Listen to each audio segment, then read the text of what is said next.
decía, y acá mea culpa, los pedagogos nos llenamos la boca diciendo que el conocimiento se construye, hace muchos años. Pero la realidad es que una cosa es decirlo y otra cosa es poder transparentar ese conocimiento de construcción. La realidad es que cualquiera de estos entornos que mencionamos nos ayuda a mirar esos procesos que hasta acá declamamos pero que nunca vimos, porque la realidad es que entendemos lo que el alumno entiende el día que corregimos el parcial, o el día que le tomamos final para darnos cuenta que entendió poco. Las interacciones en clase, ustedes saben cómo son, participan algunos, participan los más entusiastas o los que quieren lucirse, vaya a saber qué. Uno dialoga mejor con algunos. Tengo una exalumna allá en el fondo con la que siento una profunda afinidad intelectual. Pero no viene de su participación en clase, entendí que teníamos una profunda afinidad intelectual de su participación en Facebook.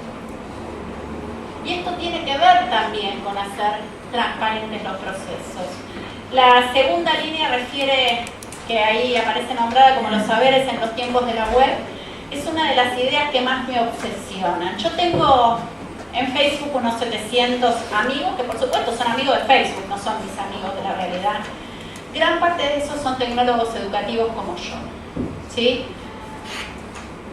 Esos tecnólogos educativos, y de nuevo, podrían ser biólogos, podrían ser geógrafos o podrían ser sociólogos, están publicando en estas redes lo que están pensando, dónde están, con quién están interactuando, qué debates tienen. Yo creo que hoy, y tal vez esta era una de las ideas que pensaba, digo, esta es una linda idea para pensar en las materias del año que viene. Deberíamos pensar de nuestra bibliografía, la publicación que tienen, porque de repente nuestros alumnos en el curso del año que viene no solamente pueden leer un libro de ese autor que está publicado hace 30 años, pueden saber cotidianamente qué es lo que piensa, dónde está, con quién se pelea, qué publica o qué va a publicar si lo siguen en Twitter. Entonces me parece que es un ejercicio más que sencillo, interesante y que puede cambiar la fuerza de una propuesta. No es lo mismo decir, léete el libro de tal, que no sé, los alumnos en general no saben ni cuándo vivió, ni dónde, ni si está, nada. Que decir, seguí a este tipo por Facebook, o seguí a este tipo por Twitter. En general lo que está pasando es que los académicos están abriendo mucho los perfiles, porque ese es el lugar hoy más potente para hacer visibles las publicaciones y las producciones. Bueno, tomo el tercero y digo, todos van por la misma línea, que es cómo hacer que la enseñanza sea más poderosa. Tiene que ver con, en la línea del primero, con la escritura revisada. Voy a contar rápidamente una anécdota, tiene que ver con un profesor de música. Este profesor de música lo conocí en Salta. Trabaja en un secundario y recibió las computadoras de Conectar Igualdad, es decir, que tiene la oportunidad de implementar un módulo 1 a 1.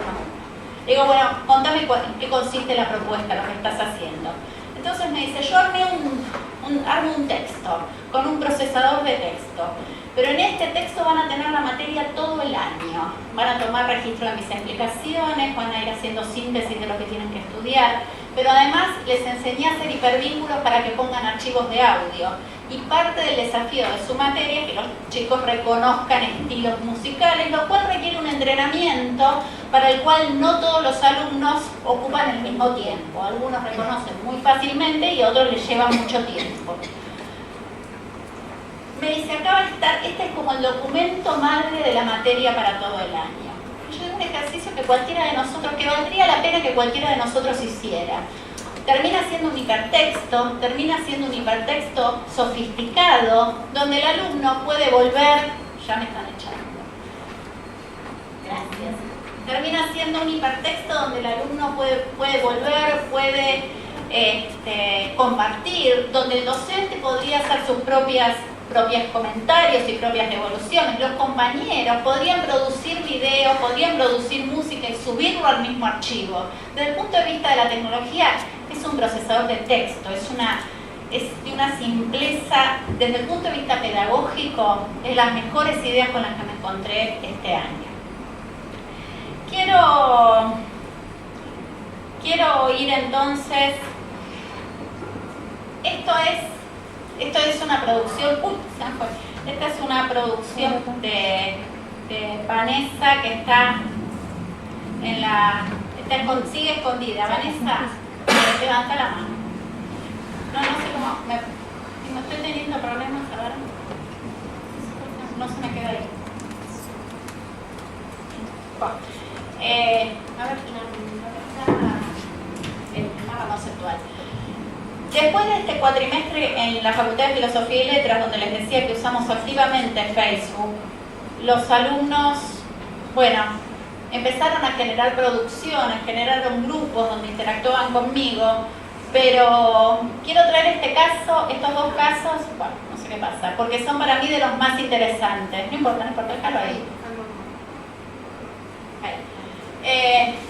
Cuando terminó el día que terminó el parcial, un parcial muy intenso, y en esta cosa donde los alumnos sabían que yo los leía, y yo sabía que ellos estaban, y sabían que contribuían, que llegó a reperfilar completamente mi relación con el grupo de tecnología educativa, Vanessa publicó esto que dijo, bueno, así está mi cabeza después del parcial. Hizo este dibujo y lo publicó en Facebook y lo compartió con sus compañeros. ¿Por qué me parece tan importante? Porque esto ya no es la producción de Vanessa en el parcial. Esto forma parte del acervo cultural de todo ese grupo de gente. Pudo ser criticado, pudo ser comentado. Hubo alumnos que decían, a mí se me ocurre cualquier otra cosa. Es parte de seguir hablando sobre la materia, es parte de seguir construyendo para la materia y es parte de entender cómo se construye el conocimiento en la actualidad. Este es un caso, el otro caso es el de Pablo. Dieron lugar a una construcción de categorías de análisis y esa construcción de categorías de análisis integra hoy una publicación de nuevo tipo. Y uno que, Ceci, cuando me convocaron para esto, me pidió especialmente, me dijo, quiero que hables de tensión divergente. Entonces de esta solo voy a nombrar la de tensión divergente.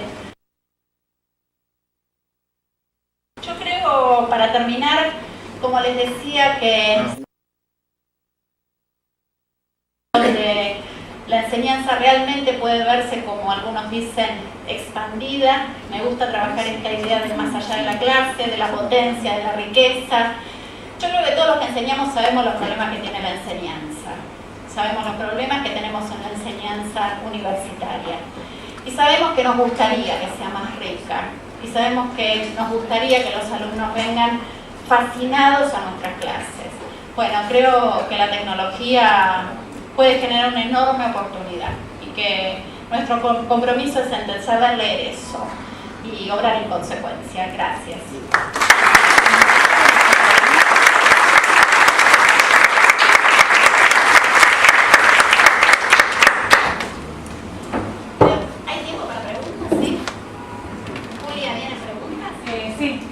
Se habilita el espacio para preguntas, si alguien tiene alguna consulta, un comentario. Yo sabía, hubiera jurado que quien me iba a preguntar. Sí, Beatriz, por supuesto. ¿Qué porcentaje de los docentes de la primera parte de la investigación que vos tenían esa actitud positiva? ¿En qué facultad, cuál? ¿Qué universidad? Esta es, sí. Eso estoy hablando, Beatriz, de fines de la década del 90, ¿no? Que algunos autores dicen que el mejor momento, lo dicen Salomón y otros, el mejor momento para hacer investigación en relación con la tecnología es antes de que la tecnología se expanda, porque es lo que te permite ver la diferencia, ¿no? Y yo creo que ahí ese es un punto de inflexión. ¿Por qué? Porque había una fuerte adopción para la vida personal, pero una escasa adopción para las prácticas de la enseñanza. La realidad, Beatriz me obliga a que yo cuente.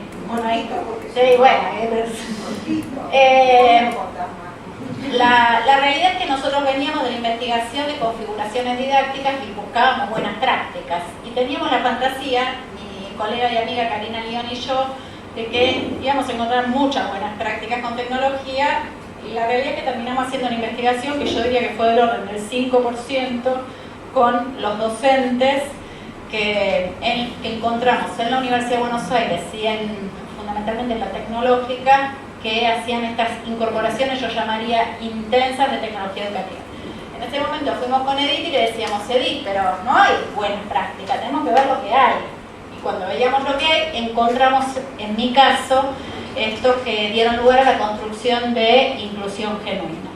Tengo casos de veterinaria, casos de arquitectura, casos de filosofía y letras, pero, digo, casi te diría, en lo que Edith llamaba, me refiero a Edith Dittmer, que fue mi maestra, llamaba la curvatura de la vara. Había un lugar que encontramos que tenía que ver con decir, bueno, hay un 5% que hace esto intensamente. En ese momento, cuando aparece la publicación de Kuban over Soul and Underused, Kuban cuenta que con esta historia que circula, que los docentes son resistentes a la tecnología, se fue a hacer investigación en los 2 lugares de más alta dotación tecnológica de Estados Unidos. Estamos hablando también del principio del 2000. Entonces se fue a la Universidad de Stanford, donde el nivel de adopción en las casas del campus era del orden del 96%, y se fue a las escuelas del Silicon Valley. En ninguno de los 2 lugares había lo que diríamos tecnófobos, toda gente que era profundamente usuaria de la tecnología. Y el nivel de uso intensivo en cátedras de adopción era exactamente el mismo orden, del 5%, cuenta 5 casos. Entonces yo me acuerdo haberla llamado a Edith y decirle, Edith, mirá, finalmente, tanto sufrir, estoy leyendo el trabajo de Kuban y prácticamente que reseña desde el punto de vista del diseño metodológico lo mismo, y ella decía, bueno, Mari, ves, uno valida así, esa es la curvatura de la vara. Sí. En tu experiencia, si todos me escuchan, ¿esto tiene que ver con la edad de los docentes, la práctica profesional o no de los docentes? Con lo que uno podría pensar que como vayan transcurriendo los años van a ser más activos digitales y cambiaría por sí mismo. El mismo Kuban ensaya algunas interpretaciones respecto de esto. Él habla, si uno atiende a la dimensión generacional, él dice que podría haber una suerte de revolución lenta. Y es que esos niveles de adopción fueran creciendo despacio, de generación en generación. Yo suelo decir, y no es este el ámbito, ¿no? En general, digo, cuando hago esta afirmación me refiero al sistema educativo en general. Yo suelo decir que el recambio de completo de docentes, por ejemplo, si uno se refiere a media, puede llevar 30, 40 años, con lo cual, digo, si esa es la hipótesis que funciona, y no lo tengo claro, pero si esa es una interpretación posible, de todos modos nosotros tenemos que trabajar hoy. Y para mí, creo que correría a un costado la hipótesis generacional y trabajaría más esa hipótesis epistemológica, ¿no? Creo que el salto se produce, esta semana estuve presentando el libro de Pisitelli y habla de un salto tecnopedagógico. Para mí el salto se produce cuando hay un reconocimiento de la nueva ecología. Y en esa nueva ecología, apoyada en la tecnología, cambian los modos en que se construye el conocimiento. Y ahí es donde vos decís, si vos entendiste esto, y esto le pasa hasta a los docentes mayores, no podés dejar de hacerlo, y menos si entendés que tus alumnos están ahí, ¿no? Recuerdo siempre, fui a dar una conferencia a Malargüe hace algunos años, me encontré con una profesora que estaba a punto de jubilarse, que me explicaba cómo había ido al ciber a abrir su cuenta de correo electrónico y cómo no la podía abrir ella, se la abría el señor del ciber que sabía hasta su password, ¿sí? Pero eso habla de un profundo compromiso moral, ¿sí? Con quienes eran sus alumnos, con vivir en la realidad, con reconocer la situación tal como se expresa en las instituciones.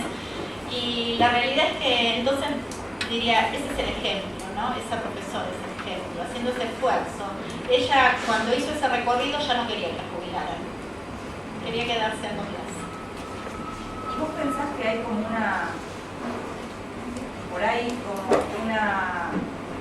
que los docentes y que los alumnos como que no quieren que se le mezclen los mundos, no sé cómo decirlo? Eso. ¿Y eso cómo se combate o cómo se trata de cambiar la idea? Esa es una pregunta interesantísima. La voy a contestar. A ver, yo tengo permanentemente esta conversación. En mi vida tomé una decisión, que es que la persona que soy es la misma que la docente que soy, que la madre que soy, que la amiga que soy, y uso un único perfil para todo. Esto quiere decir si alguno después de acá quiere preguntarme algo, me busca en Facebook. Y todos saben que eso funciona en la realidad. Es más, mis alumnos que saben que en general tengo bastante, me tomo tiempo para contestar mail, me buscan en Facebook y saben que me encuentran mejor en Facebook que en el mail. A ver, esa es una decisión mía y que tiene que ver con ser consecuente con lo que pienso y con mi especialidad. Hay docentes que dicen, bueno, esto implica más trabajo, obvio, creo que ahí como instituciones tenemos que pensar qué implica el más trabajo o la diferente dedicación. Creo que hay que hacer estos análisis desde una perspectiva institucional,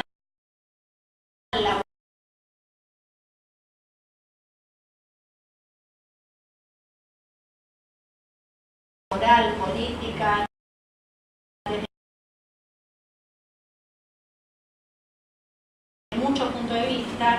Ahora, desde una perspectiva pedagógica, frente a estas situaciones de alguna resistencia, yo lo que creo, cualquiera de las redes sociales hoy pueden o de los grupos en las redes sociales pueden perfilarse, pueden hacerse privados, pueden hacerse con más o con menos restricción. Uno podría usar un ámbito de red social, que es donde los alumnos están, para proponer un trabajo pedagógico en un grupo cerrado. Yo no lo haría. Yo lo haría en un grupo abierto, lo hago en grupos abiertos, cada vez más abiertos, pero bueno, es una decisión posible. Y la otra cosa, Vanessa, Andrea, Miri, tengo un grupo que armó una experiencia de este tipo, es que con independencia que nosotros hagamos eso, los alumnos están armando en grupos en Facebook para atender a nuestras materias, ¿sí? No para relacionarse con sus amigos de la primaria, porque todavía se siguen viendo con sus amigos de la primaria, ese es un problema de nuestra generación. Para trabajar en nuestra materia, este año he visto grupos de alumnos que los cursos completos de secundaria que están todos en un mismo grupo de Facebook, que están a las 12 de la noche diciendo, dame, pasame tal cosa, voy a tener. Yo digo, y ya para terminar, ¿no? Y no hacer abuso del tiempo, creo que ahí profundamente tenemos que reconocer que esto sucede. Porque si fuéramos parte de estos registros, podríamos usarlo pedagógicamente y podríamos, a ver, esa es como la materia viva que queremos ver. Ahí los chicos dicen lo que no entienden, ¿sí? Los problemas que tienen, la ayuda que necesitan, lo que uno ruega para que le digan en clase, lo tenemos registrado ahí. Entonces, acá me parece que también hay una apelación al reconocimiento de la tendencia, ¿no? Y con el reconocimiento de la tendencia está la trama donde queremos educar, y es la trama que no está emergiendo en la clase, porque en la clase se produce ese bache. Estoy terminando. En la clase se produce ese bache espantoso que parece muchas veces que no somos capaces de saltar. Bueno, mil gracias. Gracias por la pregunta.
así como Mariana expuso sobre la cocina, ¿verdad? Didáctica, experiencias puntuales, yo lo voy a hacer por una mirada, ¿verdad? Para que pensemos en un nivel más macro de lo que está pasando en el mundo, de lo que es esta red, sociedad red por antonomasia, ¿verdad? ¿Cómo esto llega o no a la educación superior? ¿Qué pasa con la educación superior virtual, que es internacional hoy día?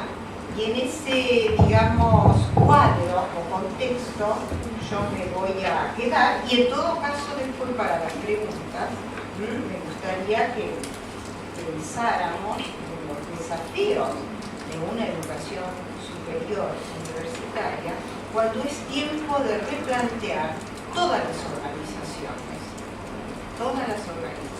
el management, la gestión, ¿verdad?, en donde se van a inscribir, gracias a la virtualización, todas nuestras acciones pedagógicas. Entonces, en ese marco vamos a estar hablando, ¿verdad?, donde la sociedad de la información, estamos en 1980, esto no significa el texto que yo mencionaba, y otros más, ¿verdad? La sociedad que pretende ser del conocimiento, que ahí yo tengo que remarcar algo muy, muy delicado y muy fuerte, porque hay muchas sociedades que todavía no han podido transformar la infointoxicación que nos llega, ¿verdad?, en lo que es un procesamiento para que se convierta en conocimiento en contextos colaborativos y distribuidos como hoy se trabaja en las redes, ¿verdad? Esto nos está implicando serios desequilibrios de inequidad, de exclusión, o sea, de exclusión social pero electrónica, ¿verdad?, aparte de las otras, o solapadas con las otras, que yo no puedo dejar de considerarlo. Toda mi vida, y son muchos años, he trabajado en muchas universidades públicas y privadas, por supuesto, ¿no?, en diferentes niveles de enseñanza, y yo me encuentro con estas realidades, más trabajando en el sur del mundo y bueno, y visitando otras realidades donde esto hay que tomarlo en cuenta en la sociedad. La sociedad global en la era de Internet, yo tengo que ya hacer esta especificación porque es el tiempo histórico que me toca leer. Hasta hace poco yo decía las TIC solamente. Bueno, hoy yo no puedo decir las TIC. Retomo la Internet. Y ahí tendría que hacer una salvedad, ¿verdad?, que es la Internet 2, diferente de la Web 2.0, porque yo rescato que la Internet 2 es la que le va a ser muy fuerte, muy importante a todas las universidades, claro, si pagan el canon, porque son las redes de alta velocidad, ¿no?, las redes que se usan en investigación, y que no todas las universidades, no todos los países pagan para pertenecer. Nosotros hemos perdido en ese sentido, ¿verdad?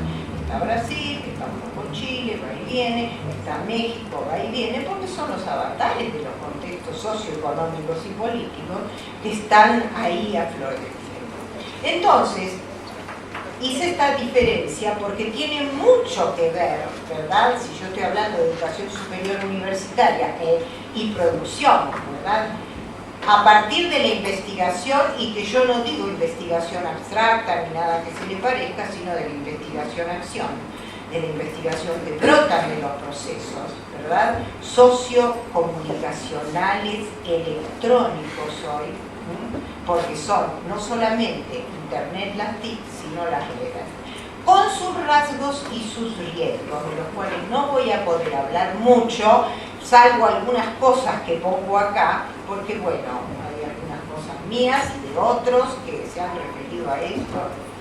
La infointoxicación, la necesidad de una lectura crítica de Internet, una escritura estratégica, ¿verdad?, porque hay que escribir mucho, aparte de leer mucho, y a veces en otros idiomas, y no tenemos las competencias ni lingüísticas, ni comunicativas, ni digitales, en mi modesta práctica de vida universitaria, como para llegar a este estadio que presiona y que debemos hacer un voto de confianza y de impulso, son los registros de la época. ¿Qué pasaría si yo voy por la calle con un parabrisas y vestida de la Belle Époque, por ejemplo, claramente de no sé dónde? Estos son los registros.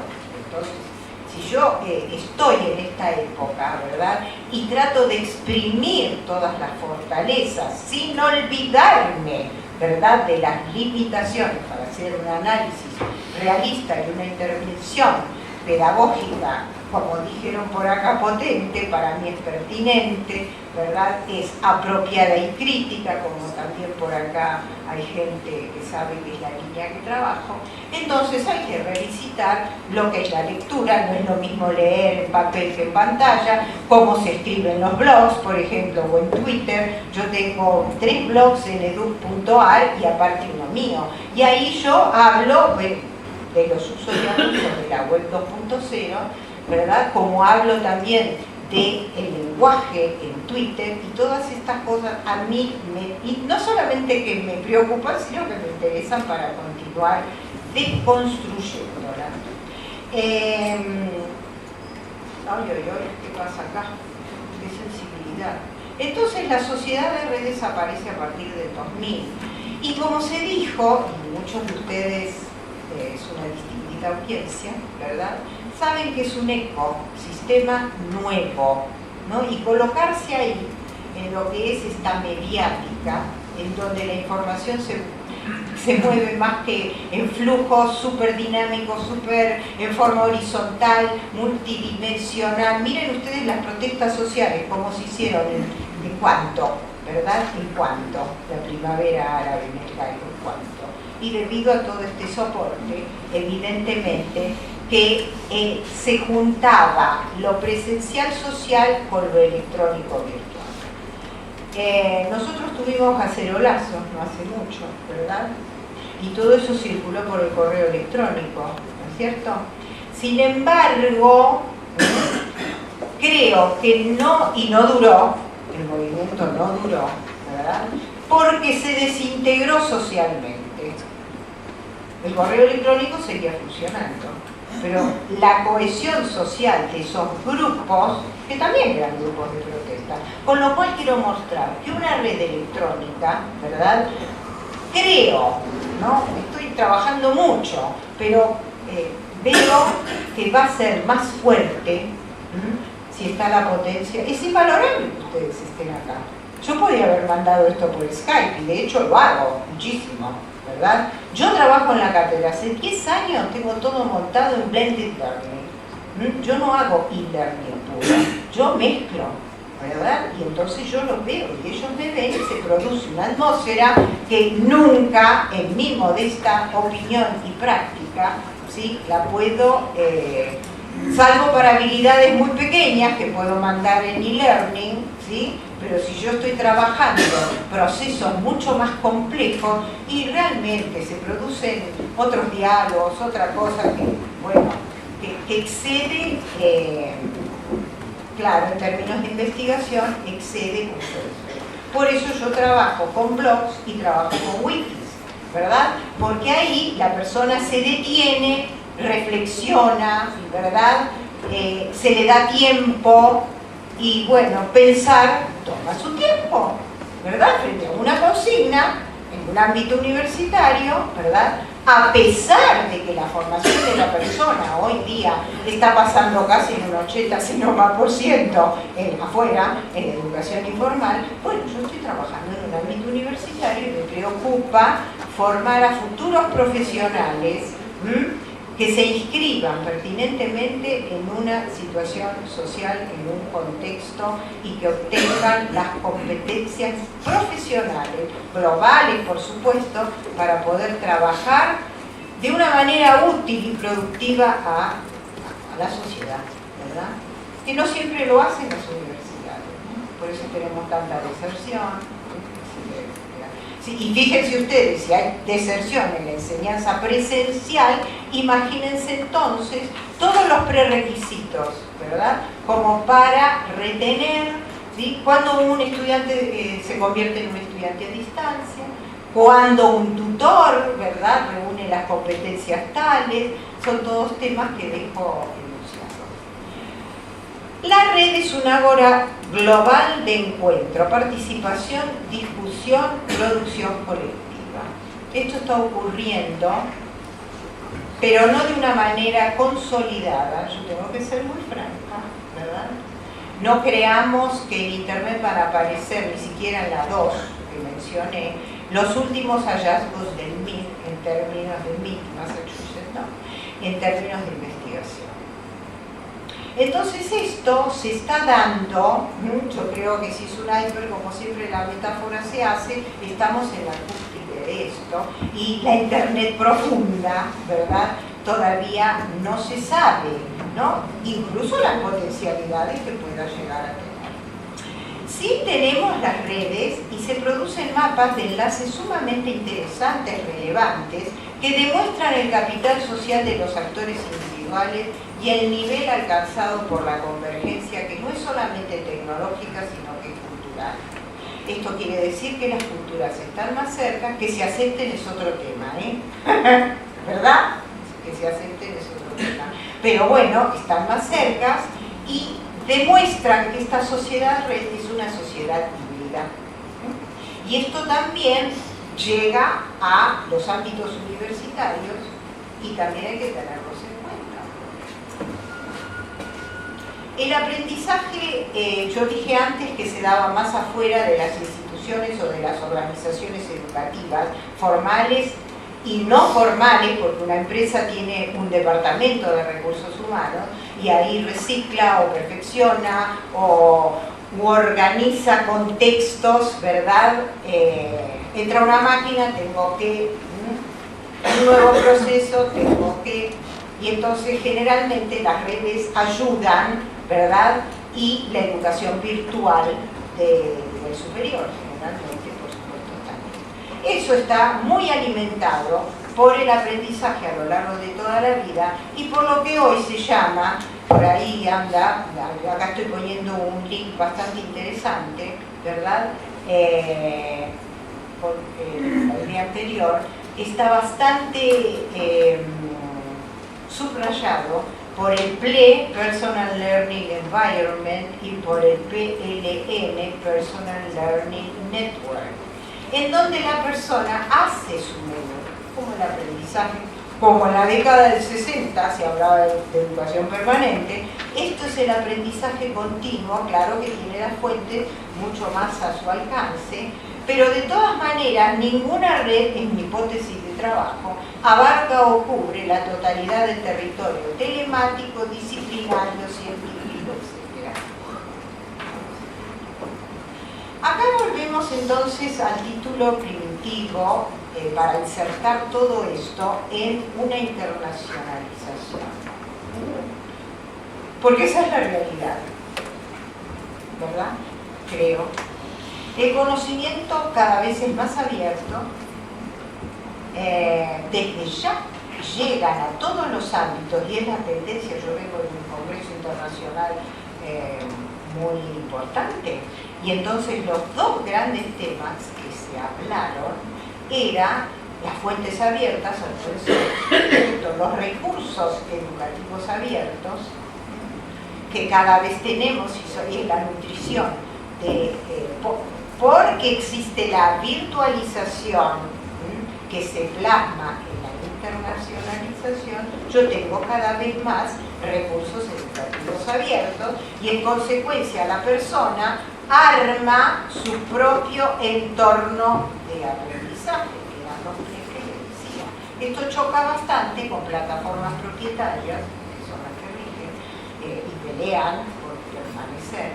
Chocan bastante con los sistemas tecnológicos de administración y de gestión del aprendizaje, las plataformas en general, que antes eran todas pagas y ahora cada vez más estamos en el mundo, ¿verdad? Creación universitaria australiana, de ámbitos universitarios. Eso me hace recordar, porque parece que todo se repite, ¿no? Es el círculo de la vida, ¿verdad? Cuando la radio, Marconi, ¿no? 1932, resulta que fue un invento que se popularizó con él, pero es un invento universal. allá en la Universidad Nacional de La Plata, yo tenía 2 espacios radiales donde hacía formación docente. Y entonces grabábamos todo y no había plata para poder copiar, ¿no? Lo anecdótico, ese cassette, y entonces iba por todos los municipios y así se formaban los docentes. El ámbito de la televisión fue totalmente diferente. Fue un ámbito que se mantuvo oculto, ya estaba inventada durante la Segunda Guerra Mundial, porque lógico, la radio mayor cobertura era más barata y entonces fue, no les tengo que decir a ustedes, arma de manipulación de la opinión pública, obviamente, por regímenes totalitarios, obviamente, y en manos que luego la televisión estaba en la comercialización. Hoy esto, si yo sigo creyendo y me pongo a pensar de dónde salen, cómo se instalan en un mercado internacional, ¿verdad? Tenemos que ponernos a hablar con la franqueza, ¿verdad? ¿De dónde vienen? ¿Cómo están? ¿Cómo se producen? Etcétera, etcétera. No lo digo, ustedes ya lo saben. Entonces, son los dilemas, las contradicciones, ¿verdad? Porque esto no es llano.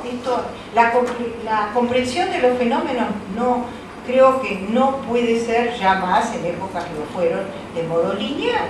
Son otros los paradigmas, son otros los enfoques y entonces hay una interdependencia terrible. Obviamente esto hace la apertura cada vez más de conocimiento abierto, pero que va más allá de lo que puede brindar la tecnología, porque no es un fenómeno nuevo, además, como les decía, esta educación que se inserta en los ámbitos internacionales ya existía. En la Edad Media, y eso está registrado por un autor fantástico que hablaba de comunidad, no decía comunidad de aprendizaje, decía comunidades de alumnos, Gutmann, ¿verdad? El texto sale después que el de Illich, 1970. Illich hablaba de la escuela, la educación desescolarizada, ¿verdad? Y Gutmann que dice, lo más fantástico para los alumnos cuando terminan la universidad es que se hagan un viajecito, ¿verdad?, con los profes, para poder recorrer y armar experiencias compartidas. Entonces eso es conocimiento abierto, eso es educación transnacional, eso es educación internacional y es la globalización de la educación superior, para que vean que no hay nada nuevo bajo el sol. Las características de la educación superior en un contexto globalizado, ya les dije, la virtualización y la internacionalización. En la virtualización ustedes saben, ¿no?, que por debajo hay un código simbólico, es el código digital, 0 es 1, son muy estúpidas estas máquinas, pueden leer si hay información o no hay información, ¿verdad? Así que todo esto que estaba y sigue estando, ¿verdad?, en manos de comunidades altamente especializadas que hablan retorcido y no podemos entenderlos, ¿verdad?, tienen este sustrato. Son las élites que configuran estas plataformas que cada vez están más repostulándose. Pero el auge de la internacionalización en la educación superior, les digo que es una presión terrible, porque los posgrados y las competencias entre las universidades y las especializaciones y también la formación de grado es inmensa, es inmensa. Y también lo que significan los grandes dividendos, porque tenemos que pensar también en esos términos, en cómo se sale al mercado. Porque poseen poder de cambio, son atractivos porque presentan otros valores sociales y otras oportunidades de creación y transformación del saber científico tecnológico. Entonces acá las redes de producción de conocimiento tienen todas las de ganar, siempre y cuando se den una serie de condiciones y de revisiones de viejos temas que están siempre ahí dando vuelta. La gran comercialización, la calidad de la enseñanza, que es un tema central, cómo se asegura la calidad y cómo se la acredita para que pueda ser homologada, ¿verdad? Es todo un tema fundamental y central. Que pueden controlar y uniformizar socialmente sin generación de capacidad crítica y desarrollo de una cultura de pensamiento. Bueno, 5, los programas de e-learning 4, no conoce, realmente deben ser 3, hay un libro muy interesante 2, de evaluación cualitativa 1, que se llama acción. La mirada oblicua y por el otro lado el ojo ilustrado, ¿verdad? En donde, ¿qué es lo que pasa? Y bueno, miremos de reojo a ver qué pasa y vamos a recoger evidencias contrastadas con la realidad. Entonces esto es muy atractivo en algunas cosas y otras es como para, ¿no? Que yo pongo después qué tenemos que pensar. La educación expandida y ubicua, esto es una realidad, la gente se forma más allá de acá. Mayor existencia de programas de e-learning, blended learning y mobile learning, porque hoy todo está subsumido a los dispositivos móviles. Por suerte nunca me tocó diseñar un curso para un teléfono real, ¿no? Pero los pibes que están, claro, pero yo digo por suerte, los pibes sí, hay una investigación en mi cátedra que se llama los dispositivos móviles, ¿verdad? Ya está en su tercer año y ahí vemos como las generaciones cada vez cambian, hacen software, ¿no? Hacen webquest, investigación en la web, producen mucho y también YouTube, ¿no? Que nos capitalizamos y todo se sube y bueno, se discute en los wikis. Hay un wiki que es la memoria colectiva, es la discusión compartida, teórica y práctica de tecnología educativa, porque está hacia adentro y no es un glosario, momento, tampoco es un diccionario.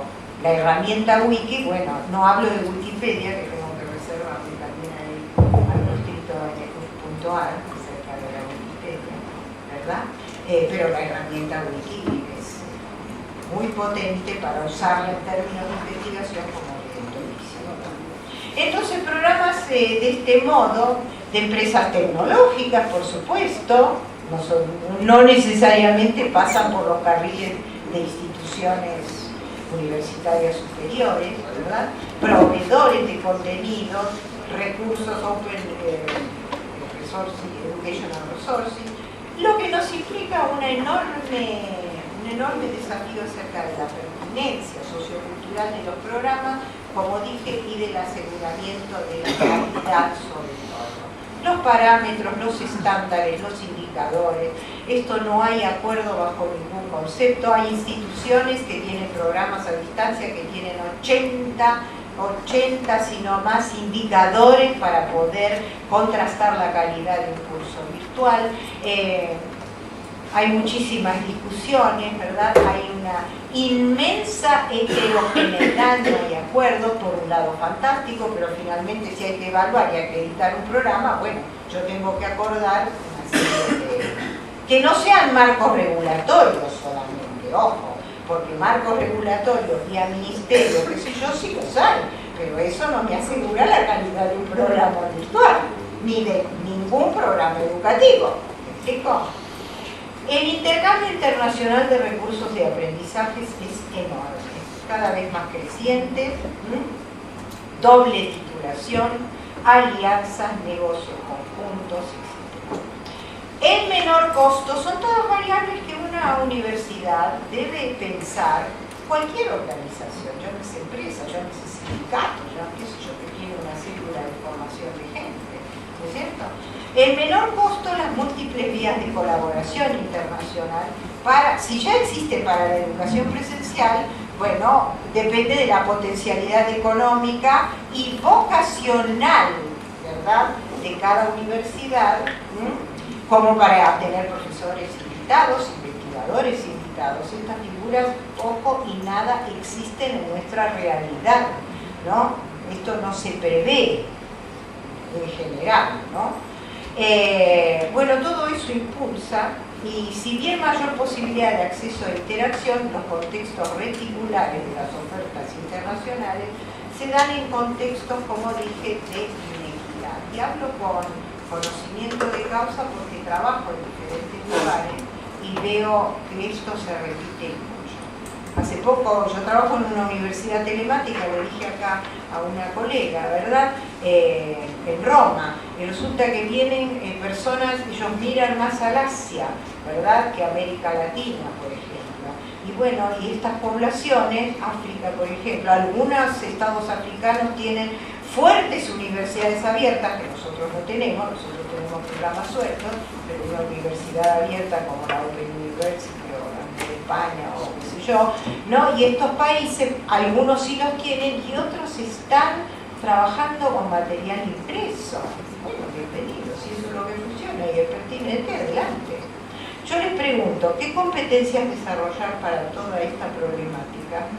En realidad pensaba hacer una dinámica, vos charlando con vos, charlando con tu compañera, en 3 minutos, y que me conteste, pero ya me llegó que me faltan 5 minutos, ¿no? Porque si esto es mi dinámica de trabajo, porque si no, plan, miren, toda la interacción que estamos hablando está chocando con lo que yo coloco. Entonces yo quería que ustedes... 3 minutos.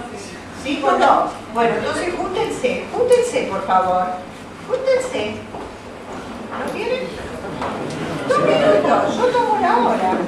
Y piensen, ¿qué competencia para este contexto, ¿no?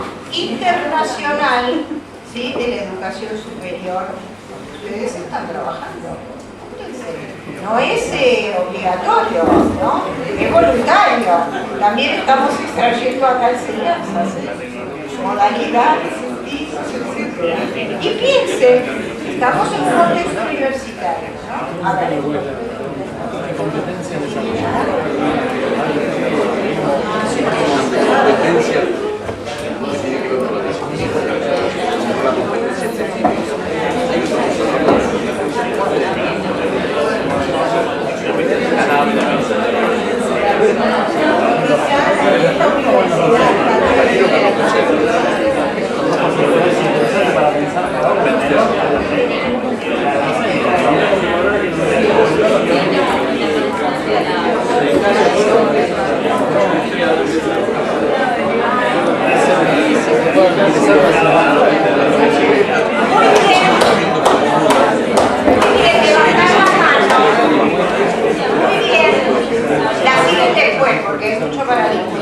Levantar la mano, ¿no?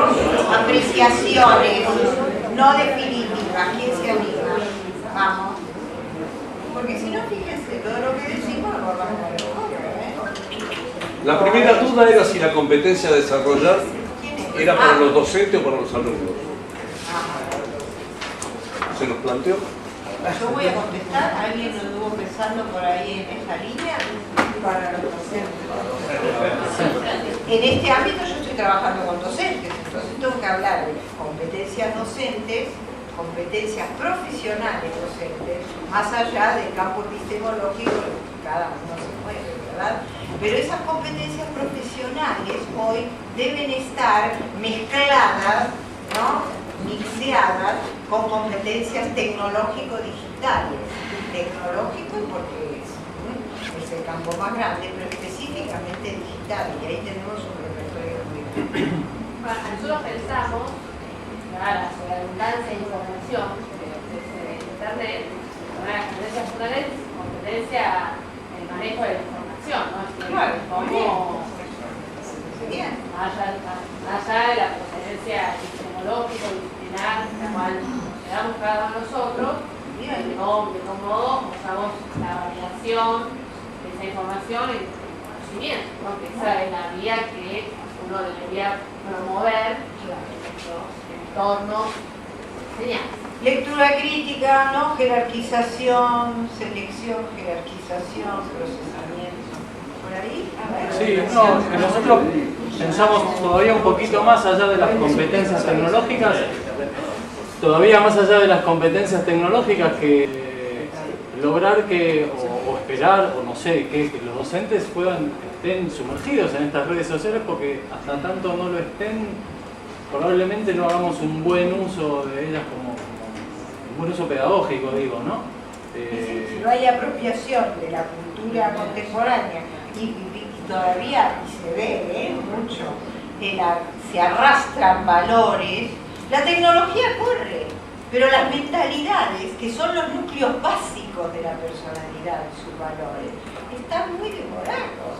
Y dependerá en qué contexto nosotros nos movemos, latinoamericano, argentino, ya lo dije, es que vamos a tener mentalidades más proclives, más flexibles. Estos son los núcleos básicos. Esto es muy profundo, demora en el tiempo. Pero bueno, está bien. ¿Alguien más? ¿Qué? Dos. ¿Qué? Que estamos trabajando con educación internacional. Y la gente se sigue matando. La valoración de la diversidad. Muy bien. Algo positivo. Muy bien. Yo creo que la valoración. ¿Cómo? El respeto a las distintas. Muy bien.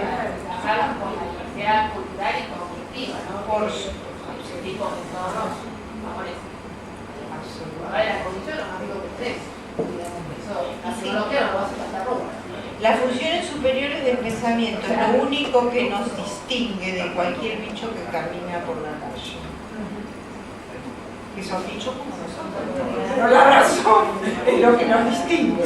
Las funciones superiores del pensamiento. Muy bien. Salieron algunas cosas, yo quería este pequeño ensayo, porque si no, realmente no. ¿Vieron cuánto cuesta participar? Algunos hasta que se decidieron. Esa es la realidad. Y otros no. Y otros mucho. Y bueno, y eso pasa en la vida. Y eso pasa en la educación. Es tomar conciencia de eso también, de tiempo, de voluntad.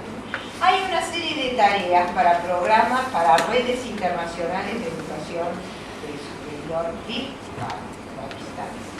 A distancia ya quedó chico, hace mucho. Yo en general no hablo ya de educación a distancia, sino de educación flexible, ¿verdad? Pero bueno, es otro tema. Diseñar y evaluar actividades de integración de la enseñanza en un currículum global, porque eso va a ayudar a la diversidad y a una serie de cosas, al desarrollo de competencias cada vez más flexibles, ¿verdad? Más sensibles, en todo sentido, que hacen a la profunda comunicación. Y eso va a ayudar fundamentalmente a los grupos de investigación. Miren, los malos entendidos que se dan, ¿verdad?, en estos intercambios, que no puede saber 14.000 lenguas, ¿no? Se maneja más o menos. La pronunciación influye mucho, ¿verdad?, cuando uno no es un nativo del lugar, ¿no? Estos implica, estoy nombrando a los niños, ¿no? La conceptualización, estamos todos de acuerdo con lo que es algo, un concepto, pero resulta que no estamos nada de acuerdo, porque tenemos historias profesionales, historias de culturales, entonces no, hay muchos ruidos en las comunidades, que no le resta, por supuesto, valor ni peso y que debemos fomentarlas, etc. ¿No? Aumentar las comunidades de aprendizaje de práctica, las comunidades de práctica, no sé si el concepto está por ahí, ¿no? De juntarse, a ver cómo te fue, contame con tus alumnos, a ver, decime, y hacer grupos de práctica profesional, donde se pueda discutir los pros y los contras, ¿no? ¿Qué me está pasando en mi materia? ¿Qué está pasando con los alumnos? ¿Cuáles son los últimos adelantos? Acá y afuera. Entonces las comunidades de práctica tienen mucha importancia, mucho peso, y la creación de conocimiento en cooperación internacional, que va a mejorar la calidad, por lo menos lo confronto, la competitividad, que se nombró por ahí, que es para alumnos, para profesores, para graduados, para profesionales, para todos los estamentos de una comunidad científica o una comunidad educativa, si ustedes quieren, ¿no? Y de ahí la competitividad económica. Todos los productos que nosotros fabricamos, producimos, deben ser útiles socialmente. ¿Para qué? Para tener una calidad de vida mucho mejor. Incluso para intensificar la seguridad nacional, ¿no? Frente a todos los problemas que sabemos que existen y en aumento.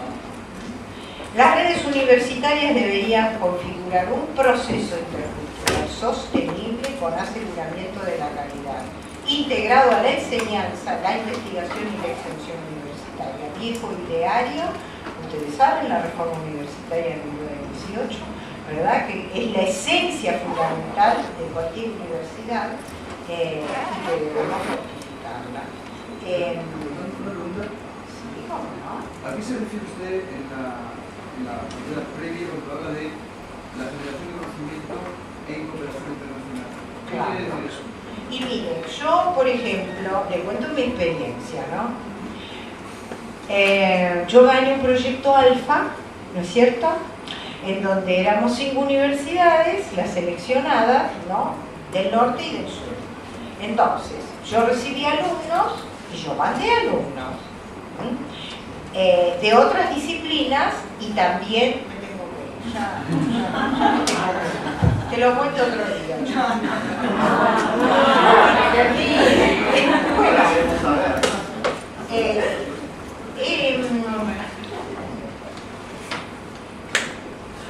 La cooperación internacional era el tema, ¿no? ¿Qué significa generar conocimiento en cooperación internacional? Frente a un tema que brote del currículo, ¿verdad? Porque se están formando y en ese intercambio hay muchísimos temas que a lo mejor desde la perspectiva del docente, yo estoy poniendo el énfasis, yo ya me corrí hace mucho tiempo como docente, tengo todo montado en la web, algo de internet, así que yo dejo mucho a los estudiantes. He reclutado estudiantes aventajados como adscritos, ¿verdad? Entonces el aprendizaje centrado en el estudiante.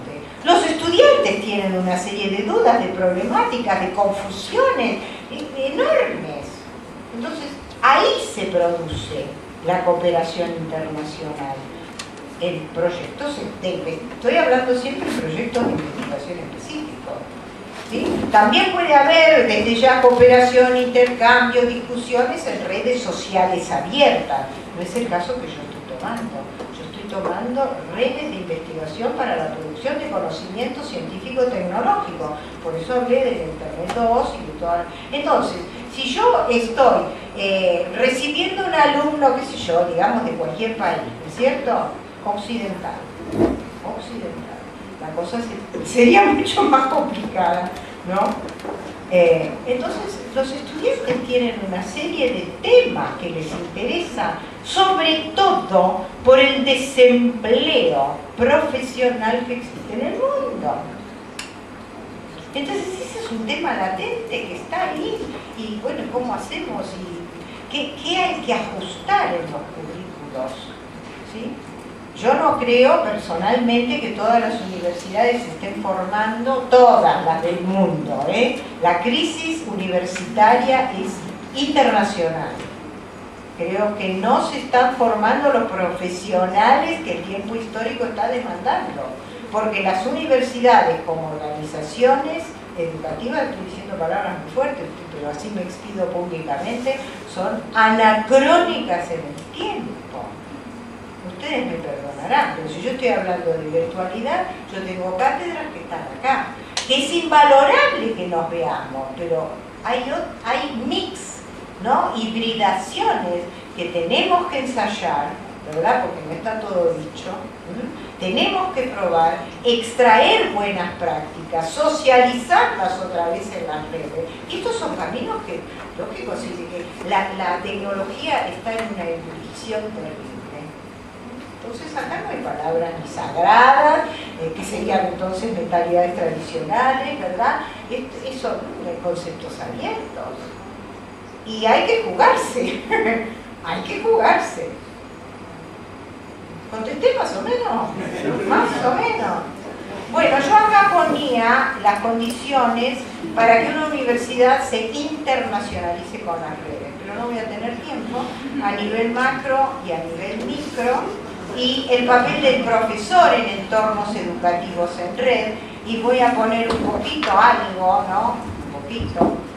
Pongo de amplificar, pongo el Twitter, de intermediar, pongo diseños de aprendizajes tutoriales, ajustar la actividad, semanal, ¿no? Y estos, miren, yo tengo 9 horas de interacción por día, porque cuando hay que corregir, están los foros, están los blogs, están los diarios, están los wikis, están las guías de integración, ¿sí? Todo eso está, y eso es tiempo, y perdónenme, más trabajo por el mismo salario. ¿Está bien? Sí. Yo soy docente universitaria, me pasa eso. Oye, una reivindicación, ¿no? Laboral. El rol del profesor tiene que agregar, tiene que filtrar, tiene que modelar, tiene que tener alta presencia cognitiva, alta presencia, ¿no? Los mensajes, ¿no? Fíjense que después eso se multiplica, se transfiere. Es un poco como los hijos. Por ahí les salen torcidos a uno, ¿no? Eso es otro tema, ¿verdad? Ok, me voy rápido. Habíamos dicho acá realidades y mitos. Las realidades, un poco acá ya las tienen, las hemos dicho. Mitos, ¿no? Diseños globales, el tema de las autorías, todo eso no está legislado para nada, ¿verdad? Esto, digamos que es todo un tema en los recursos abiertos. Miren, yo estuve con Lessing. Lessing es el creador, ¿sí?, de los recursos educativos, es un abogado, un hombre de mediana edad, en donde él llega a esta altísima, altísima democratización y está en un estatus de un francotirador, realmente, porque es una remoción, ¿no es cierto?, muy desafiante, muy desafiante. Por eso hasta se llega a un límite de estudiantes que dicen, pero ¿para qué voy a ir a la universidad si yo entro y hago mi propio menú? ¿Para qué voy a ir? Y de hecho se está pensando en esa línea por la alta deserción. En mi realidad yo estoy viendo eso. La universidad es como que esto cambian 1, 2, 3 veces de carrera, de organización, además de las crisis, ¿no?, existenciales, del mercado ocupacional. Y bueno, esas son las preguntas del conflicto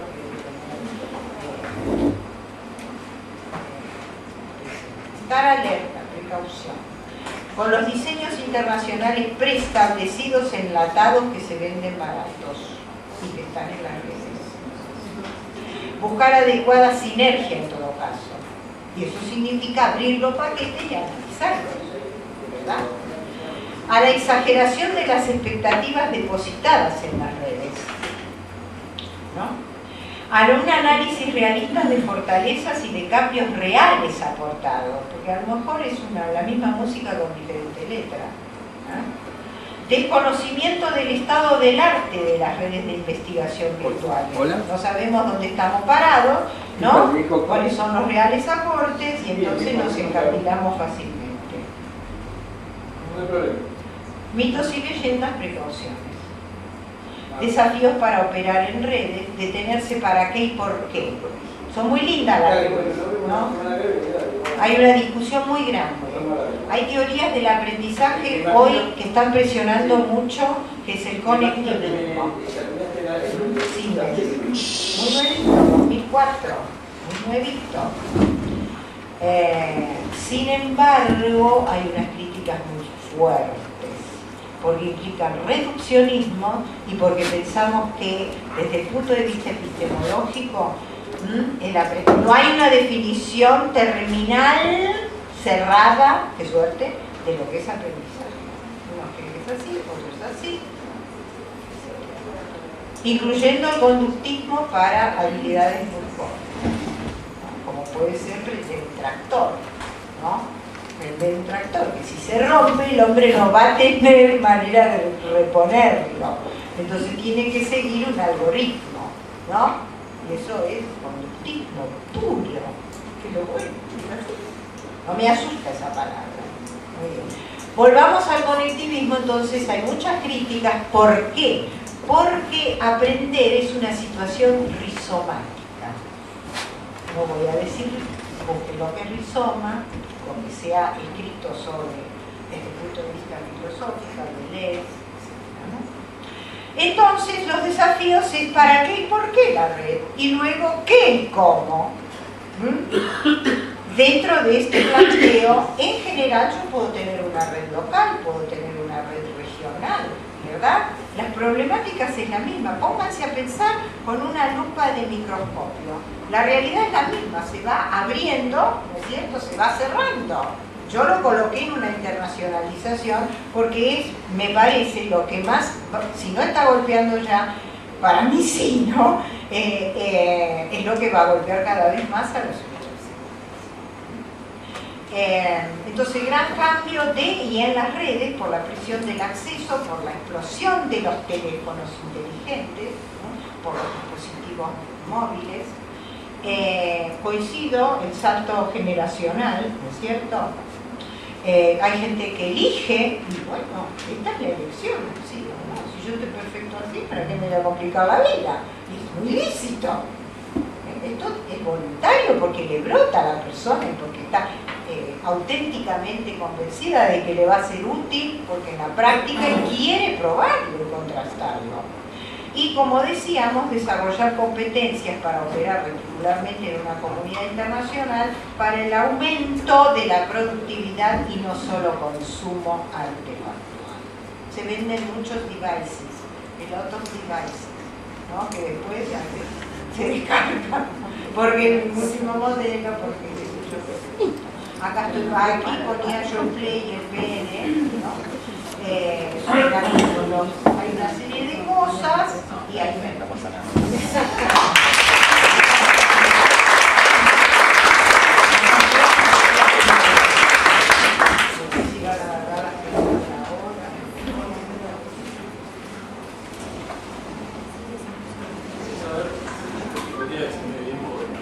Bien, no sé, hay que decirte sí. Capaz que podríamos ver un poco mejor el tema de por qué es híbrida la educación abierta, virtual, tanto lo marcó, pero no me quedó bien claro el por qué es híbrida. ¿Alguien le quiere contestar? ¿Alguien le quiere contestar? ¿Qué es el fenómeno de la hibridez? ¿Me voy acá o por la que me sigue mandando a no? La hibridez es justamente el mixeo, es el remix, que cuando la música se remixea y aparecen cosas, el producto es totalmente diferente, ¿verdad? Porque la suma de las partes produce una calidad diferente. Entonces, apelar a todo, a los diferentes códigos simbólicos en este caso, porque es la convergencia tecnológica. Entonces vos tenés el lenguaje de la imagen fija y imagen móvil, ¿no? Diferente de una historieta, ¿verdad? Gaturro a un YouTube.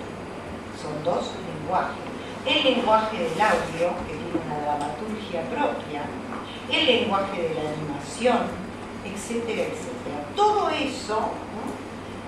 Que hay que aprender en términos pedagógicos, ¿no? A seleccionarlo y a combinarlo, porque es para qué y por qué, porque yo no puedo poner un shopping center, ¿no? En la página, en la plataforma, en mi sitio de todo, no puedo. Yo tengo que argumentar científicamente desde mi campo, ¿verdad? Porque es importante una cosa u otra, porque si no, reitero, es un shopping center. Ustedes abren los sitios, ¿no? Y encima les aparecen cosas, eso, ¿no? Muy bien. Hibridez es porque es esa suma con un salto cualitativo. Y eso se ve en todos los productos. Los teléfonos. Miren, una anécdota. Yo tenía una conocida que decía, tenían 3 teléfonos, ¿eh?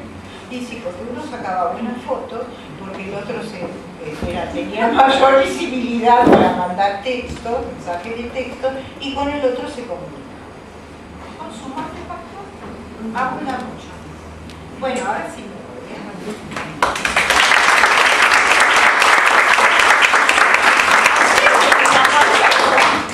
A ustedes que me aguantaron, ¿eh?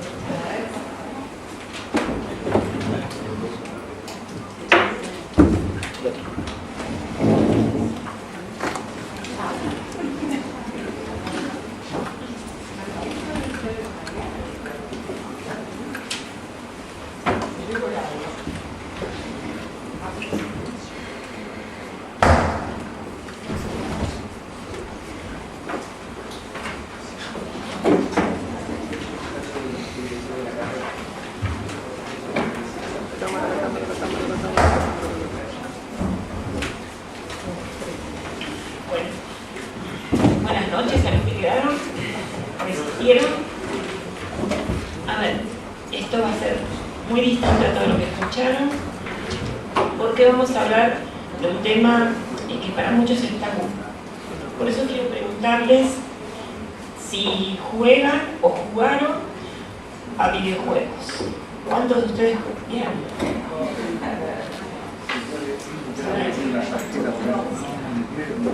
Ahí ya tengo, me parece que es muy fanático. ¿Cuántos de ustedes que son docentes han hecho una incursión, una observación con sus alumnos para saber a qué juegan o si juegan los alumnos universitarios? ¿Hijos universitarios? ¿Juegan los chicos?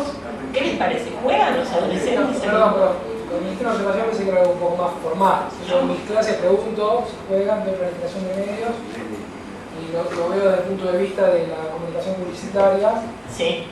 Acá también comunicación de las organizaciones. Entonces, si me preguntás, sí, pregunto más porque es un nexo que me permite hablar, charlar y entrar a Facebook también. Formalmente no tengo una investigación, pero si me pregunto, sí. Sí, no es algo formal.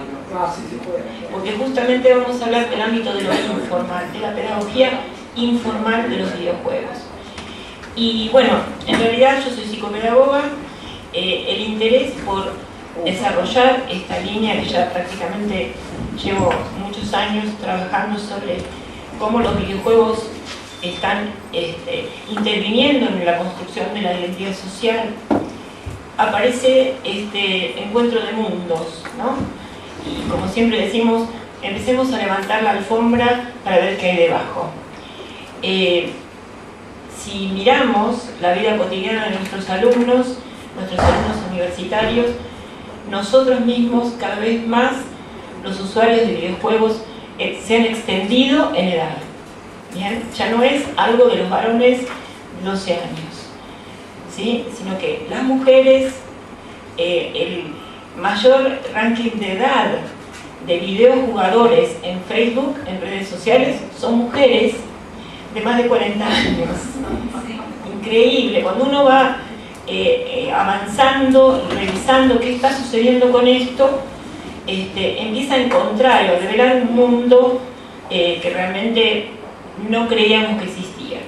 Por otro lado, el gran desafío es, esto pertenece a una subcultura, a una tribu, a un uso social. ¿Estamos aprendiendo algo con los videojuegos? ¿Qué tiene que ver con el mundo de la academia? Con lo formal, con lo serio. Para poder utilizar la idea fuerte que quiero instalar, la tecnología que es estricta, más allá que ninguno o algunos de nosotros, menos tiempo, gamers, mi propuesta es así. Yo preparé una presentación dinámica con varios videos, cada video se los voy a dejar en la página de esta idea.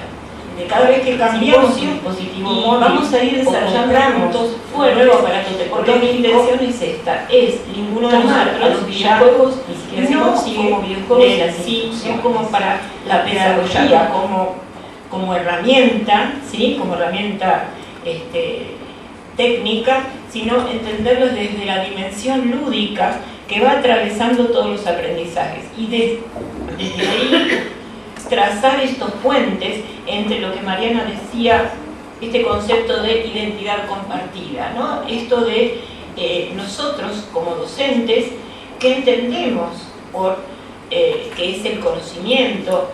¿Sí? ¿Qué se hace en la universidad? ¿Y qué entienden nuestros alumnos que el profesor, ¿sí? Desea escuchar? ¿Qué es de lo que yo aprendo en la vida cotidiana? ¿Cómo aprendo? ¿Cómo lo traslado? ¿Sí? A poder interpretar esos textos que cada vez son más ágiles y más híbridos, ¿no? Mezclados de imágenes. Se cayó.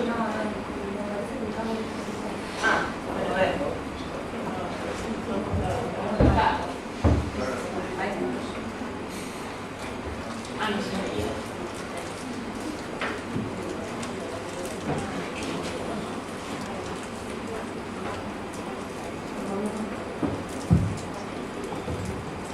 Entender entonces el aporte de los videojuegos en términos de aquellos contenidos que tienen una poderosa posibilidad y oportunidad para generar innovación. Además de estos puentes, son estrictamente poderosos para la innovación pedagógica porque están inscritos en otro paradigma, que no es el paradigma académico tradicional.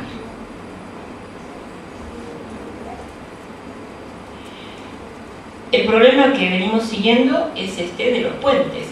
Estos sujetos tan competentes, y vamos a hablar de todas las edades, no solamente de los niños de primaria, sino también de los universitarios, que desarrollan competencias complejas de resolución de problemas, ¿sí? ¿Cómo pueden llegar a trasladar esas competencias al desarrollo, digamos, de ideas complejas y de espíritu crítico? Es un poco problemas escolares o problemas de estudio. Esta dificultad de poder ponernos, a ver, nosotros como adultos, ¿sí? ¿Cómo competimos con esas competencias? ¿Cómo superamos, digamos, esta idea que venimos trasladando de herencia, de qué es lo que se espera de mí como profesor? ¿Sí? Hay un imaginario de que el profesor universitario está investido de la academia, de la formalidad, y trabajar con imágenes, con videos o con cuestiones provocadoras como el juego, parecería como que forma parte de una cultura que no es la aceptada.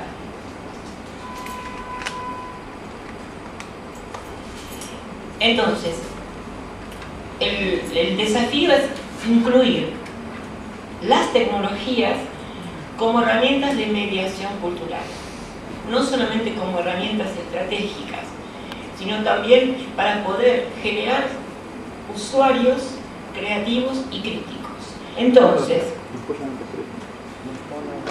estos estudiantes que fueron capaces de desarrollar competencias para visibilizar sus transacciones, sus relaciones de estudiantes universitarios, ¿cómo poderlo trasladar desde este aprendizaje informal que incluso hasta tiene la categoría de éxito comercial? Fíjense que este estudiante que de alguna manera rompió con las leyes de Harvard, ahora es recibido, una noticia hace poquito, para poder estudiar cómo motivar más y poder realizar a través de distintos diseños, elevar la calidad de los aprendizajes de los propios estudiantes que hace unos años eran sus propios competidores. Digamos, estas cuestiones que aparecen, digamos, tangencialmente en la cultura universitaria, es interesante rescatarla y constituirla en un objeto de conocimiento para poder entender qué pasa en este digamos, nuevo paradigma de acceso al conocimiento. Hay una experiencia que ya se está realizando en la Universidad de Alcalá de Henares. Se ha hecho un convenio con Electronic Arts para trabajar la didáctica de los videojuegos comerciales, los desarrollados por Electronic Arts, como motivadores de distintas disciplinas en la escuela media y como objeto de conocimiento a trasladar en las distintas formaciones profesionales.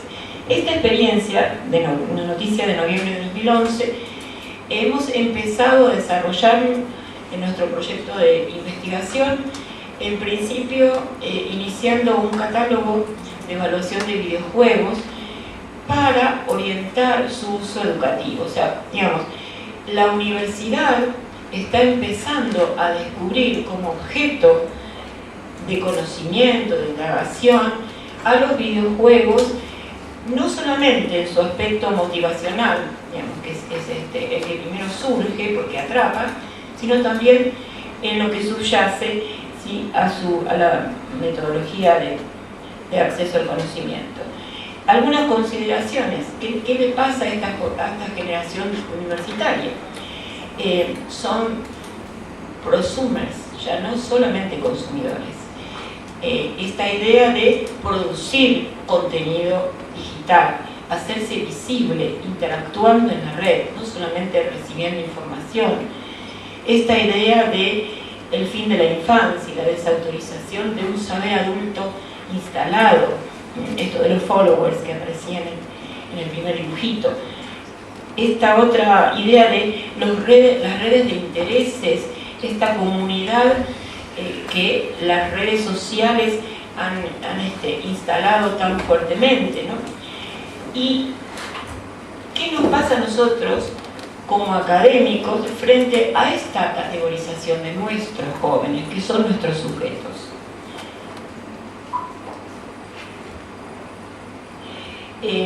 Vamos a pasar esto rápidamente, si no.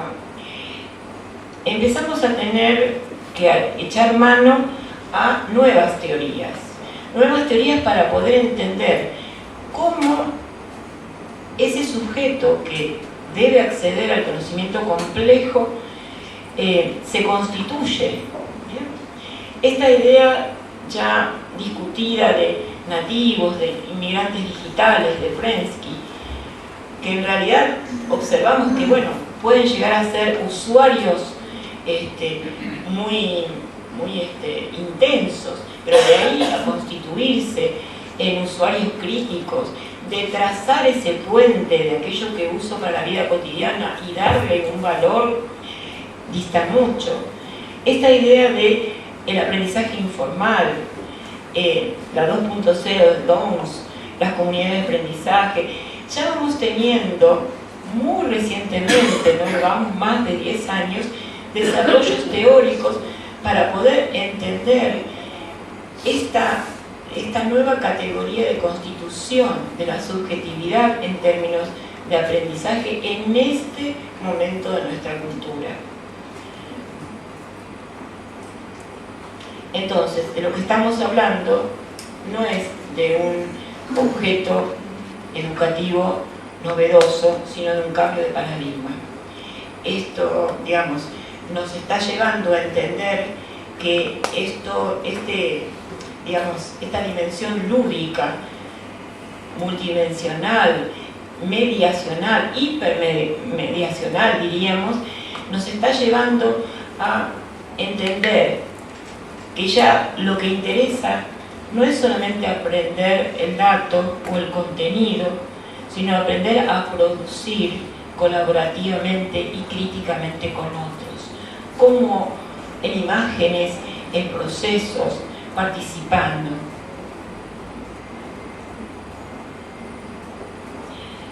Esta idea de aprendizaje, ¿sí? Un aprendizaje que va siguiendo el ritmo de la evolución tecnológica, un aprendizaje colaborativo, abierto, ¿bien?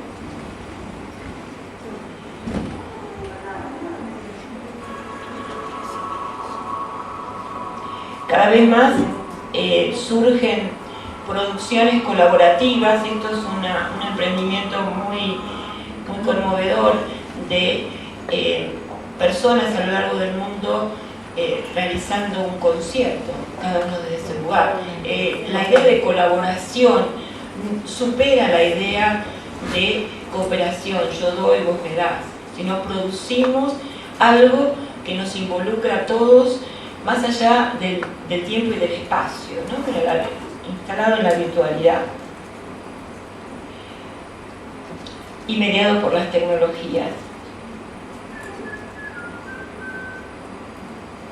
Esto lo voy a saltar porque si no. Esta dimensión lúdica que se va instalando, digamos, por derrames, digamos, la lógica de los videojuegos fue avanzando, saltando de las consolas, de la cercanía al juguete que podríamos tener hace 20, 30 años, a digamos, un derrame, diríamos, cultural. Hoy la industria de los videojuegos supera en mucho los ingresos de la industria cinematográfica.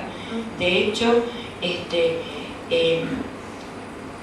las películas, las producciones que antes se hacían en base a textos y luego se iban derivando a otros productos, se está invirtiendo. Este derrame se produce, como decíamos, también en la modalidad de acceso al conocimiento, instalando esta idea, la idea del aprendizaje de experiencias óptimas. Ese desafío que me implica involucrarme en una trama narrativa que es lúdica, que me convoca personalmente, desde un contrato inicial, yo pongo mi personaje, mi avatar, lo diseño a mi forma, los entornos cada vez son más cercanos a lo que el usuario puede definir, de modo tal que el aprendizaje va siendo, digamos, invisible. El aprendiente no se da cuenta, digamos, cuáles son las múltiples competencias que son demandadas para que él vaya avanzando.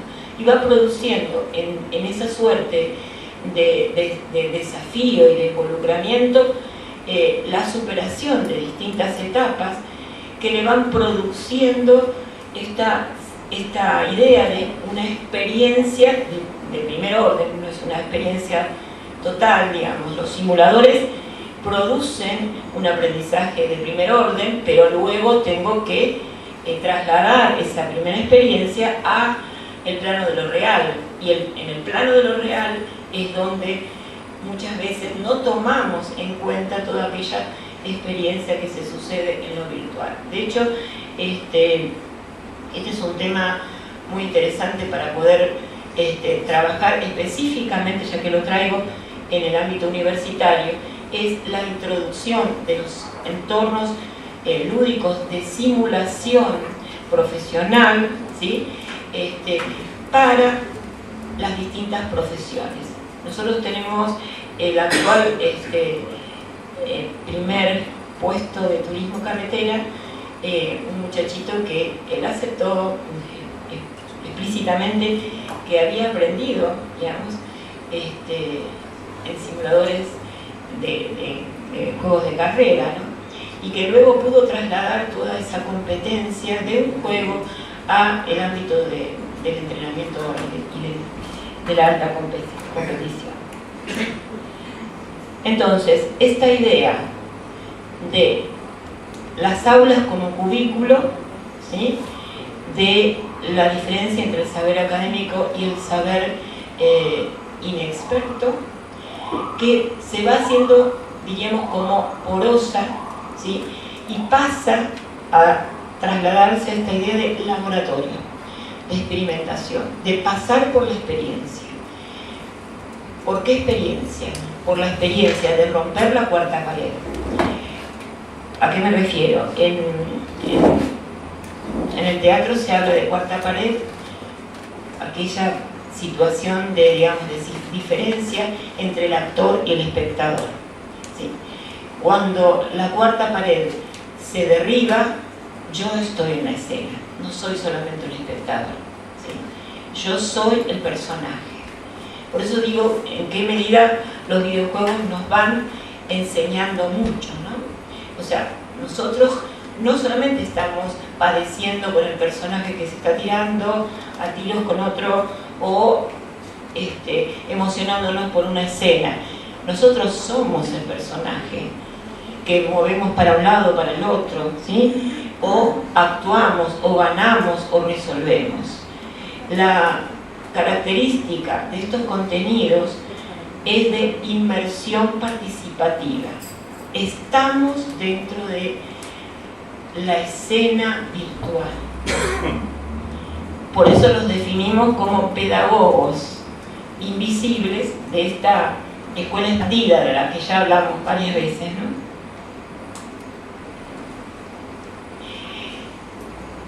¿Cuáles son los componentes? ¿Qué vemos cuando vemos un jugador? Alguien que está jugando. Aquel que solamente observa puede decir, bueno, está distraído, no me presta atención. Bueno, no me presta atención porque está prestando muchísima atención a las múltiples variables que les demandan la trama. Esto, altos niveles de concentración, de disfrute y de compromiso. Hay un involucramiento no solamente atencional, sino afectivo. Estoy comprometido, por eso se enojan tanto, digamos, cuando no logro llegar a, digamos, a superar. Inmersión o pérdida de conciencia. ¿Sí? Nosotros los que tenemos hijos sabemos, baja a comer. Y el control de la situación. Atención, entonces, lejos de hablar de desatención, es una atención estrictamente focalizada, ¿sí?, en múltiples dimensiones. Retroalimentación positiva. Si esa retroalimentación positiva no funciona, yo dejo de jugar. Estas condiciones son muy estudiadas por los desarrolladores para hacer un buen videojuego. Motivación intrínseca. La motivación tiene que ver con este alineamiento entre los gustos de, digamos, del jugador y el desarrollo del juego en particular. Para esto tenemos que decir que dentro de lo que es, digamos, el mundo de los videojuegos existen géneros, ¿sí?, multiplicidad de géneros.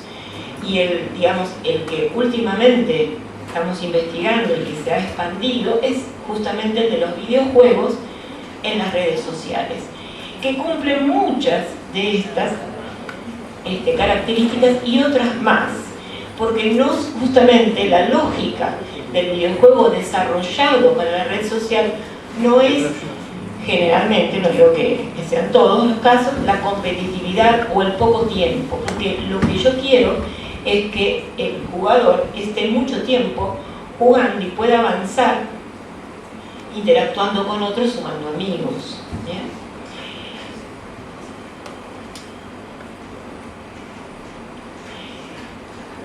Vamos a pasar toda la parte teórica. Entonces, ¿cómo podemos definir esta pedagogía? Porque yo digo pedagogía lúdica incidental, ¿sí?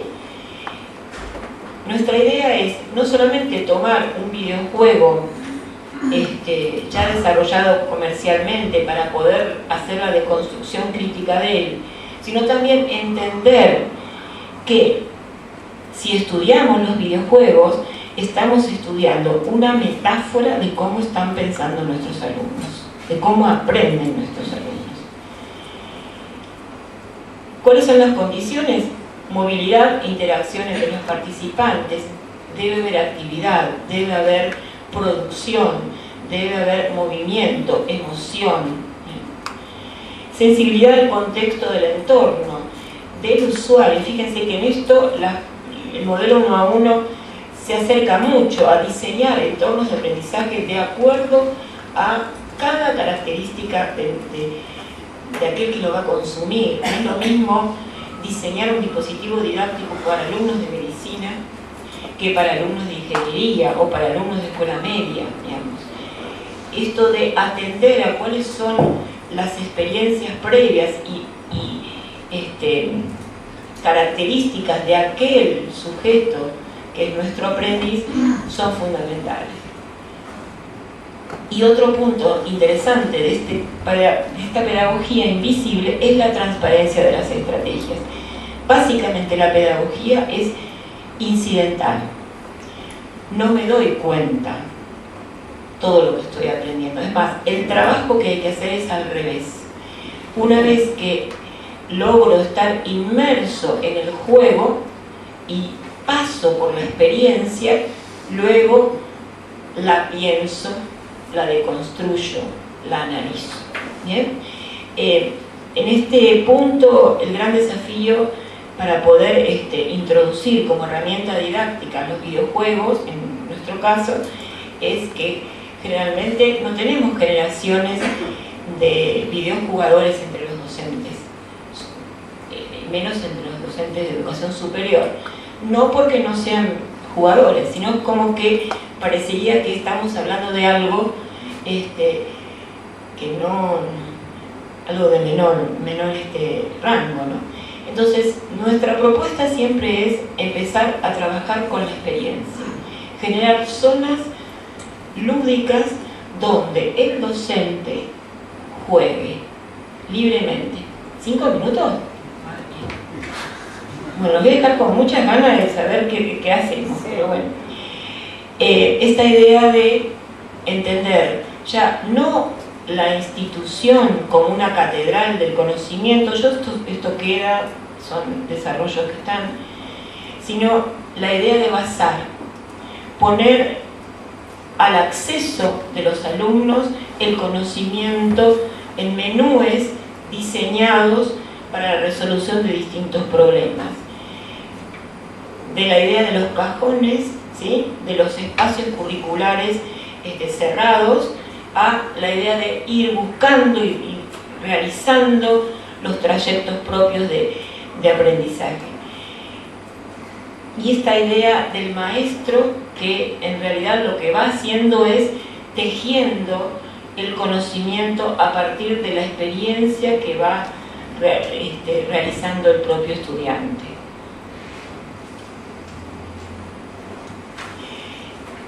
En los intercambios entre los videojugadores observamos que la comunicación está marcando estilos totalmente diferentes a los estilos comunicacionales que imponía la cultura de la imprenta, donde se daba un mensaje, ¿sí?, esta estructura lineal, un mensaje organizado, ¿sí?, gramática y semánticamente para que el emisor, para que el receptor pueda entenderlo y reaccionar. En realidad los intercambios están en términos de flujos, no hay una linealidad. Esta idea de puedo tomar distintos caminos para llegar a distintas metas, ¿sí?, y que la experiencia se va llevando a cabo mientras transcurre el proceso. Esta idea de, otro concepto clave es esta idea de cognición distribuida. El conocimiento no viene dosificado en grajeas, sino que va surgiendo, se va entrelazando a partir de los intercambios entre los participantes de esa escena. Bueno, y esta idea de la metáfora, como decía mi colega, de la sociedad en red. Este conocimiento no está en un formato, en un catálogo, sino que está en el foro, en otros jugadores, en cómo sortear los riesgos. Los chicos ya esta competencia ya la tienen bien afinada, cómo buscar la información que me falta, a través de los pares, a través de los lugares donde otros jugadores están desarrollando estas competencias. Motivación, inmersión y usabilidad. 3 palabras claves para esta pedagogía lúdica. Motivación, ¿sí?, un sujeto que está motivado, está ya preparado, ¿sí?, para entender las ideas y pensar a través de imágenes, y no solamente de imágenes, sino imágenes en movimiento, imágenes transgresoras, ¿sí?, que utilizan el cómic, ¿sí?, que utilizan incluso apelar, digamos, a emociones violentas o a emociones fuertes. Y la usabilidad, estos entornos de usuario especialmente diseñados, en contraposición a una vida real. Esto que ponemos ahí, pausas, rutinas, quietud cíclicas. Una vez un niño en mi consultorio nos decía, las cosas pasan muy despacio, muy lento. Digamos, esta inmersión en una cultura, digamos, señada por estas tecnologías, hace que lo escolar o lo académico tenga un contraste muy tensionante, ¿bien? Entonces, qué interesante poder trabajar con estos dos intersticios para introducirlo al niño, al niño o al joven, y que puedas hacer ese puente, no que quede en un lado o en el otro, sino que pueda transitar. Bueno, estamos diciendo entonces este término. Yo les sugiero, hay un monográfico sobre videojuegos que está accesible en la revista de Teoría de la Educación de la Universidad de Salamanca, el número 9, que justamente el nombre es Pedagogía High-Tech.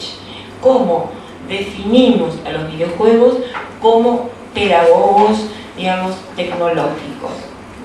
En esta idea de que solo aprendo cuando realizo estos actos: tocar, mirar, divertirnos, jugar con otros.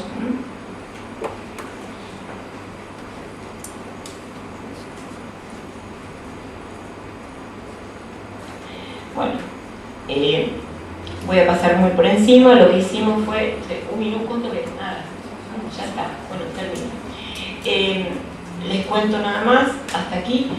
Lo que estamos haciendo es un relevamiento sistemático de los videojuegos en redes sociales, la cantidad, digamos, esto es del año 2010, estamos viendo un cambio a partir de más o menos 6 meses, donde los gamers van migrando de juegos, se cansan, ¿no? Porque sabemos que otra característica es que los juegos en redes sociales no terminan. No hay un cierre como cualquier otro que gane, bueno, que en realidad siempre puedo seguir sumando más personas, o sea, operan por cansancio, por saturación. Lo que estamos observando es que nuestra idea es poder categorizar distintas competencias en estos juegos para poderla trasladar a un catálogo que sirva de orientación a las distintas áreas disciplinares. Esto, digamos, como idea más instrumental. Una vez que entendí la potencialidad de esta herramienta, poderla utilizar. Y últimamente también estamos trabajando, ya saliendo un poquito de Facebook, que toma a los adolescentes y chicos más grandes, y tomando el estudio y el relevamiento de las redes sociales de niños, ¿sí? Que es interesante, digamos, todo lo que sucede. Ahí vamos a colgar una entrevista etnográfica a un niño de 6 años, con esto voy a cerrar. En la universidad nosotros tenemos la cátedra de tecnología educativa en la carrera de ciencia de educación, y cuando hablamos sobre videojuegos, ¿sí?, como herramienta educativa, siempre les preguntamos lo mismo que le pregunté al inicio de esta charla. ¿Ustedes juegan? Son maestros, profesores, y algunos se animan y otros no. Sus alumnos juegan, y generalmente aparece lo de los secundarios. Los maestros no saben a qué juegos juegan sus alumnos, no saben que existen redes sociales para niños. Entonces nuestro desafío es: vayan, investiguen y pregúntenles a los chicos a qué juegan. Y pónganse a observar. ¿No saben o son ignorados? ¿Qué? ¿No lo saben o lo ignoran? A propósito. No, yo creo que hay un desconocimiento acerca de cuál es el mundo infantil, en realidad, que es más grave. Entonces, ya el Facebook está prohibido por ley para los menores de 18 años. Claro. Entonces los padres tienen que saber, como yo docente, Sí. muy bien dónde están jugando los niños. Esa restricción, digamos, es interesante instalarla a nivel de... Les quiero cerrar esta idea que me parece muy potente. Una vez que develamos la importancia, llevamos al docente a que investigue, digamos, cuáles son las prácticas de usuario de sus alumnos, a qué juegan, y que les cuente. Lo que sucede es muy interesante, porque el niño, o lo mismo los jóvenes, ven que su docente se interesa en su mundo y se cambia, digamos, esta dimensión de que es alguien que solamente me habla de lo que me quiere enseñar, es la persona que quiere aprender de lo que yo, digamos, estoy haciendo en la vida cotidiana. Sí. Y, digamos, lo más interesante que estamos descubriendo es todas las competencias que se desarrollan en los niños jugando videojuegos en redes sociales. La última que estamos investigando es la red social Gaturro, que es la que juegan el 60% de los niños de entre 4 y 7 años. Es una red social que invita a diseñar mundos, a encontrarse, ¿sí? Se saludan, bueno, el personaje ya lo conocen, pero digo, hay todo un mundo, digamos, de posibilidades para la educación que este ámbito nos está presentando provocativamente y que mueve el interés de nuestros chicos y que de alguna manera nos provoca.